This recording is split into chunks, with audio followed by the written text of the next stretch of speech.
যে শিব ও মুনি কি জয়, শিব ও মুনি কি জয়, রামায়ণের মর্ম, তাই তো?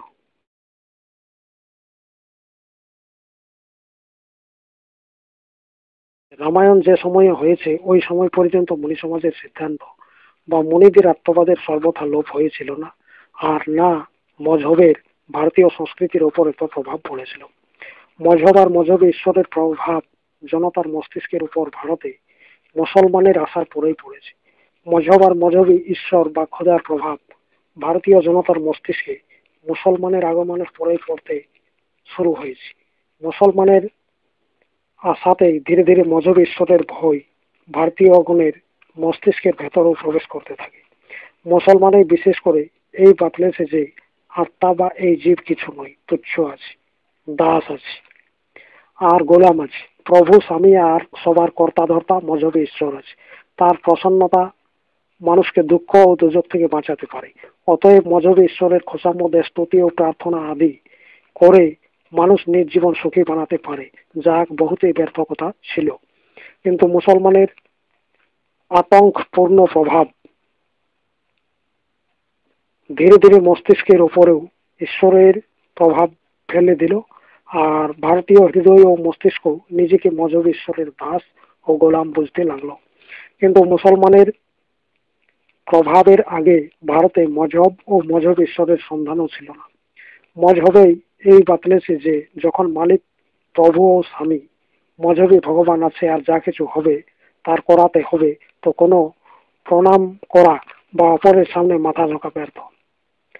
এই ভাব প্রণাম ও নমস্কারের স্থানে জয়রাম জি কি, জয় গোপাল জি কি, জয় ভগবান জি কি ইত্যাদি বাক্যের প্রচার করেছে। ভাব এই আছে যে যখন মানুষ কিছুই করতে পারে না তখন মানুষকে কি প্রণাম করবেন। কিন্তু আসল কথা এই যে মজহব ঈশ্বরে কিছু করতে পারে না, সব আমাদের এই জীব করে আর তার ফল ভোগে। যদি সব ঈশ্বর করে তো তার ফল জীব কেন ভোগে? মজহবী লোকের কথা অনুসারে সংসারে পাপ, মিথ্যা, বেইমানি ও হিংসা বেশি। সবার কথা যখন ঈশ্বরে আছে তখন এর অর্থ এই হলো যে ঈশ্বর মিথ্যা, হিংসা, বেইমানি, ব্ল্যাক মার্কেটিং ও ঘুষখোরকে বেশি পছন্দ করে। যদি সে পছন্দ না করতো তো এসব কিভাবে হতো, যখন বিনা খোদার চাওয়াতে কিছু হয় না। সুতরাং সব মানুষ করে আর মানুষ নিজ কর্মের, বুদ্ধির, পরিশ্রমের এবং নিজ রোজগারের ফল ভোগে। আর নিজই রোজগার থেকে খোদাকে, মসজিদকে, মজহবকে আর মৌলবীকেও দেই, খোদা কিছু করে না। কিন্তু মজহব সংসারে এই ভ্রম ফেলে রেখেছে যে সব ঈশ্বর করে আর মানুষের জয় বিজয় ও পরাজয় সব খোদার হাতে আছে, আর সে স্বামী আছে ও মানুষ তার গোলাম আছে, অতএব তাকে নমস্কার করা দরকার। এই মজহবী ভাব লোককে বিবশ করেছে। অপরকে প্রণাম করার সময়েও প্রণাম মজহবী খোদাকে করে আর তার জয় মানে।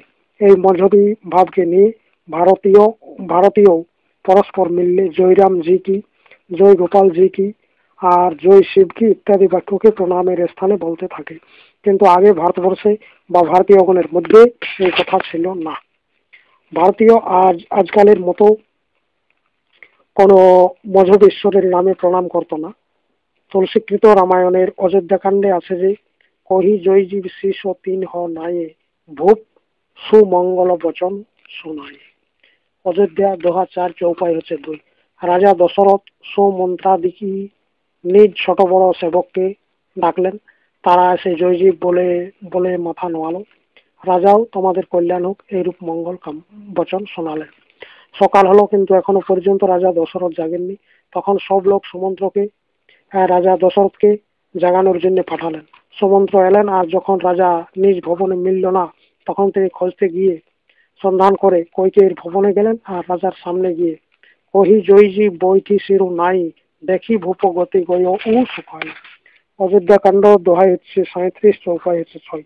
সুমন্ত্র জয়জীব বলে মাথা নুইয়ে প্রণাম করলেন আর রাজার অবস্থা দেখে সুমন্ত্র তো শুকিয়ে গেলেন। পুনরায় এই সুমন্ত্র যখন রামকে বনে পৌঁছে দিয়ে ফিরলেন তখন রাজাকে দেখে আবার তাকে জয়জীব বলে প্রণাম করলেন। দেখি সচিব জয়জীব কহি কিন হেয়ু দণ্ড প্রণাম শুনত উঠেউ ব্যাকুল নৃপতি কহ সুমন্ত্র কহং রাম। অযোধ্যা দোহা 148। সচিব সুমন্ত্র রাজাকে দেখলেন আর জয়জীব বলে প্রণাম করলেন। শুনতেই ব্যাকুল নৃপতি উঠলেন আর বললেন, হে সুমন্ত্র, বলো রাম কোথায়? কত পরিষ্কার আছে এই বচন। যখন কখনো প্রণাম করেছেন জয়রাম জি কি, জয় ভগবান জি কি বা সচিদানন্দ কি বলেননি। যখন যখন অবসর এসেছে জয়জীবেই বলেছে।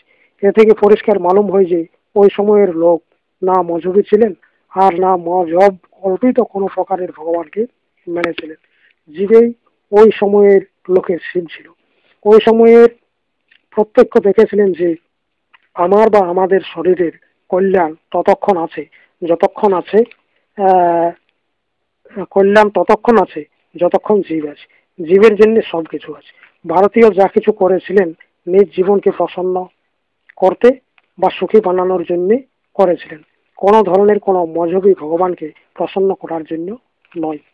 দেখুন তুলসীকৃত রামায়ণের আদিতেই আহ বলেছেন যে শান্ত সুখায় তুলসী রঘুনাথ গাথা ভাষা নিবন্ধ মতি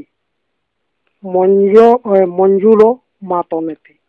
কোনো মজহবী রাম বা ভগবানকে খুশি করার জন্য নয়, বরং নিজ অন্তঃকরণকে সুখ দেওয়ার জন্যে তুলসীদাসজি এই রামায়ণের কি করেছে না অতি সুন্দর নিবন্ধকে হিন্দি ভাষাতে বানাচ্ছে।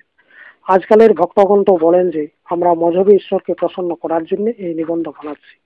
রামায়ণ আদি প্রাচীন গ্রন্থের ঈশ্বর মজহবী ছিল না, বরং ঈশ্বরের বিষয়ে রামায়ণে বলেছে যে মুকং হং হি বাচালং পঙ্গু চড়ই গিরিবর গহন যাসু কৃপা সুদয়াল দ্রবহু করিবল দহন। যার কৃপা বালকাণ্ড দোহাই 2, যার কৃপাতে বোবা বলতে থাকে আর ঘোড়া খুবই বড় ও গভীর পর্বতে চড়ে যায়, আর যে কলিকালের মহিলাকে জ্বালানোর অধিকারী ওই দয়ালু আমার উপর দয়া করুন। সারা সংসার দ্বন্দ্বময় আছে, যেমন রাত দিন, ছোট বড়, পাপ পুণ্য, স্ত্রী পুরুষ সব দুই দুই আছে। ওইভাবে জড় চেতন ও চেতনও দুই দুই আছে। পৃথিবী জল অগ্নি বায়ু সোনা চাঁদি যেটাকে খাদিম স্বচ্ছ রৌপ্য বলা যায়, আছে লোহা পাথর ও আকাশ সব বোবা ও পঙ্গু আছে। 5 তত্ত্ব দ্বারা তৈরি শরীর ও বোবা ও পঙ্গু আছে। কিন্তু এতে যখন জীব থাকে তখন এই বোবা ও পঙ্গু জড় শরীর বলে আর পর্বতে চড়ে যায়। কিন্তু এই জীব যখন এই শরীর থেকে বের হয়ে যায় তখন এই জড় শরীর পুনরায় বোবা ও পঙ্গু হয়ে যায়। ফের তো এক অক্ষরও না বলতে পারে আর না এক পাও চলতে পারে। মজহবী ঈশ্বর তো মজহবী লোকের কথা অনুসারে সর্বব্যাপক হওয়াতেই মৃতেও আছে। যদি ঈশ্বরের কারণে শরীর বলে ও চলে থাকে তাহলে ওই মৃত শরীরও বলতো ও চলতো, যার মধ্য থেকে জীব বের হয়ে গেছে। জীব ছাড়া আর অপর কেউ এইরূপ নেই যে এসে বোবা ও পঙ্গু তত্ত্বকে বলার ও চলার যোগ্য বানাতে পারে। অতএব এইরূপ ঈশ্বরকে মানা ব্যক্তি মজহবী ঈশ্বরকে মানা ব্যক্তি ছিল না, বরং এই জীবকে মানা ব্যক্তি ছিল। এই কারণেই তারা এই ধরনের লক্ষণ আহ এই কারণেই তার এই ধরনের লক্ষণ করা গেছে, যেরূপ মজহবী ঈশ্বর হতেই পারে না। ব্যাসজিও পুরাণে বলেছেন যে মোকং করতি বাচালং পঙ্গু লঙ্ঘয়তে গিরি যত কৃপা তমহং বন্দে পরমানন্দ মাধব। এরও ঠিক ওই অর্থ আছে যা অপরের দোহার আছে। উদ্দেশ্য এই আছে যে ভারতীয় বিদ্বান মজহবী ঈশ্বরকে কখনো মেনেছিলেন না। তারা ঈশ্বর ও ভগবান এই আত্মাকে বলেছিলেন। ঈশ্বরে তাদের উদ্দেশ্য মজহবী ঈশ্বরে ছিল না, বরং এই জীবে ছিল। তুলসীকৃত রামায়ণে রাম স্বয়ং বলেছেন যে সন্মুখ হই জীব মোহি মোং হি জব হি জন্ম কটি অধ নাশ তবহি। সুন্দরাকাণ্ড দোহা 43 চৌপাই হচ্ছে 2। মজহবী ঈশ্বর তো চারদিকে সামনে আছে, তার তো মানুষ প্রায়ই সদা সর্বদা সম্মুখেই আছে। ওই জীব আছে যে ভেতরে আছে, তার সম্মুখ মানুষ তখনই হয় যখন সদ্গুরু থেকে শিখে যোগ বিধি দ্বারা জেনে মনের বৃত্তিগুলোকে বাইরে থেকে টেনে মন দ্বারা উল্টিয়ে ভেতরের দিকে ঝুঁকে বা টানে। ওই সময় এই আত্মা রামের সম্মুখ হয় আর এর সমস্ত পাপ কেটে যায় আর এ জীবন মুক্ত হয়ে যায়। এইরূপ অনেক বচন আছে। পরে দেখুন যে শোনু সর্বজ্ঞ সকল উরভাসী বুদ্ধি বল তেজ ধর্মগুণ রাশি। লঙ্কাকাণ্ড দোহা খ 16 চৌপাই হচ্ছে 3। লঙ্কাকাণ্ডে জামবন্ত বলছেন যে হে সর্বজ্ঞ, হে বুদ্ধি, বল, তেজ ও ধর্মাদি গুণের রাশি, হে সবার হৃদয়ে থাকাযুক্ত ব্যক্তি, থাকাযুক্ত, শোনো। কি শোনো? না, এইরূপ মজবি ঈশ্বর হতে পারে না, এইরূপ জীবেই হতে পারে। যতক্ষণ সবার হৃদয়ে থাকে ততক্ষণ তার মধ্যে কি, তার মধ্যে বুদ্ধি, তেজ, বল ও গুণ থাকে। যখন এই আত্মারাম শরীর থেকে বের হয়ে যায় তখন শরীরে না বুদ্ধি থাকে, না তেজ থাকে, না বল থাকে, না কোনো গুণ থাকে, আর না জ্ঞান থাকে।